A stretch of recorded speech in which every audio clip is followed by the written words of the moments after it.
తెలంగాణలో 2 మంత్రులు ఉన్నారు. వీళ్ళేం చేస్తుండ్రో వీళ్ళకు తెలియదు.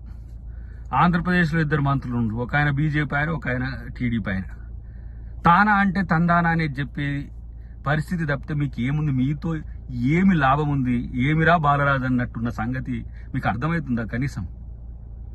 ఇలా సౌత్ ఇండియాకు అన్ని రకాల నష్టాలు జరుగుతుంటే ఎవ్వరూ మాట్లాడట్లేరని ఢిల్లీలో ఉన్న నార్త్ కు సంబంధించిన మేధావులు అంటున్న పరిస్థితుల్లో గుడ్డిగా రాజకీయ ప్రయోజనం కొరకు, గుడ్డిగా మోడీని సమర్థించడానికి, గుడ్డిగా రాజకీయాలు వాళ్ళు లబ్ధి పొందడానికి, ఓడు ప్రెసిడెంట్ కావాలని, ఓడి ఇంకో మంత్రి కావాలని, ఇంకోటి కావాలని. కానీ ఈ రోజు ఈ ప్రాంతానికి జరుగుతున్న అన్యాయం మీద మీ స్టాండ్ ఏంది దద్దమ్మల్లారంటే ఒక్కని దగ్గర సమాధానం లేదు. బీజేపీ ఆర్ఎస్ఎస్ కుట్రలు ఈ రోజు సౌత్ లో బలపడడానికి, మతాన్ని ఒక విషంగా మార్చడానికి ఒక ప్రయత్నం చేస్తున్నారు.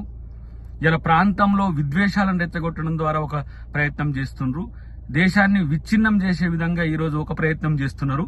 ఇలా ప్రాంతీయ అసమానతను రెచ్చగొట్టి ఇలా ఏ విధంగా రాజకీయ లబ్ధి పొందాలని చూస్తున్నారో దీనికి తగు సమాధానం దక్షిణ భారతదేశ ప్రజలు ఇవ్వాల్సిన అవసరం ఉంది. డెఫినెట్ గా దీని మీద కాంగ్రెస్ పార్టీనే కాదు, సౌత్ ఇండియాలో ఉన్న ప్రజాస్వామిక వాదులందరూ కూడా దీని మీద పోరాడాల్సిన అవసరం ఉంది. భవిష్యత్తులో కాంగ్రెస్ పార్టీతో పాటు అందరూ కూడా కలిసి రావాలని మేము విజ్ఞప్తి చేస్తున్నాం.